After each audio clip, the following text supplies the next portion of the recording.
അരുവിക്കര ഉപതെരഞ്ഞെടുപ്പ് പ്രചാരണം അവസാന ഘട്ടത്തിലേക്ക് പ്രവേശിക്കുമ്പോൾ അരുവിക്കരയിലെ വോട്ടർമാരുടെ മനസ്സിൽ എന്താകാം? സ്ഥാനാർത്ഥികൾക്കായുള്ള മത്സര പ്രചാരണം അരുവിക്കരയിലെ സാധാരണ ജനങ്ങൾ എങ്ങനെ നോക്കിക്കാണുന്നുവെന്ന അന്വേഷണം.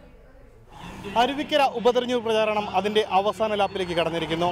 വാശിയേറിയ പ്രചാരണ കോലാഹലങ്ങളെ അരുവിക്കരക്കാർ എങ്ങനെ നോക്കിക്കാണുന്നു? അവരോട് തന്നെ ചോദിച്ചറിയാം. അരുവിക്കരക്കാർക്ക് ഇവയെല്ലാം ആദ്യ അനുഭവമാണ്. അതുകൊണ്ട് തന്നെ കൂടുതൽ പേർക്കും പ്രചാരണ കോലാഹലങ്ങൾ കാണുമ്പോൾ അത്ഭുതമാണ്. അല്ലെങ്കിൽ നമുക്ക് സെക്രട്ടേറിയറ്റ് പോയാലേ കാണാൻ പറ്റുമോ? അതൊരു നല്ല കാര്യം തന്നെ. എല്ലാവരും പറയണത് കേൾക്കാം. നല്ല രസമാണ്. ഞങ്ങൾക്ക് കിടന്നിറങ്ങാൻ പറ്റണില്ലെന്നേ ഉള്ളൂ, അത്ര തിരക്ക്. എന്നാൽ ആളുകൾ കൂടിയതോടെ വരുമാനം കൂടിയതിന്റെ സന്തോഷത്തിലാണ് ഓട്ടോ ഡ്രൈവറായ ബിജുവും ലോട്ടറി വിൽപ്പനക്കാരനായി ശശിയേട്ടനുമെല്ലാം. ഓട്ടം കുഴപ്പമില്ല, ഇപ്പോൾ എന്നത്തെക്കാളും കൂടുതൽ ഓട്ടം ഇലക്ഷൻ ആയതുകൊണ്ട്.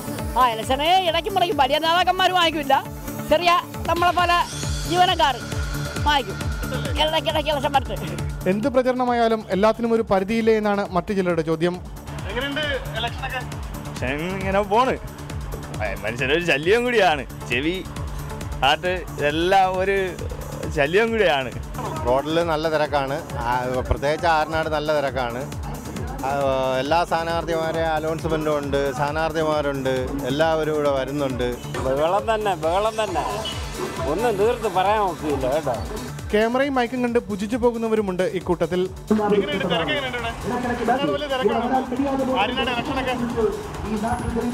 ഈ പുച്ഛത്തിനും കാരണമുണ്ട്. പിന്നെ ചാനലുകാരെ കൊണ്ട് ഭയങ്കര ബുദ്ധിമുട്ടാണ്. പിന്നെ ബിസിനസ് എന്ന് പറയുന്നത് വളരെ ഡള്ളാണ്. കാരണം എന്ന് പറഞ്ഞാൽ ചാനലുകാർ അങ്ങോട്ടും ഇങ്ങോട്ടും വിടണ്ടേ, വിട്ടിരുന്നാലേ കാര്യങ്ങൾ നടക്കുകയുള്ളൂ. മാധ്യമപ്രവർത്തകരും ശല്യമാണെന്ന് തിരിച്ചറിഞ്ഞെങ്കിലും ഈ നാട്ടുകാർ കുറച്ച് ദിവസം കൂടി ഞങ്ങളെ സഹിക്കണമെന്ന് അപേക്ഷിച്ചുകൊണ്ട് അരുവിക്കരയിൽ നിന്നും ക്യാമറാമാൻ അരുൺ മാത്യുവിനൊപ്പം ഉമേഷ് ബാലകൃഷ്ണൻ.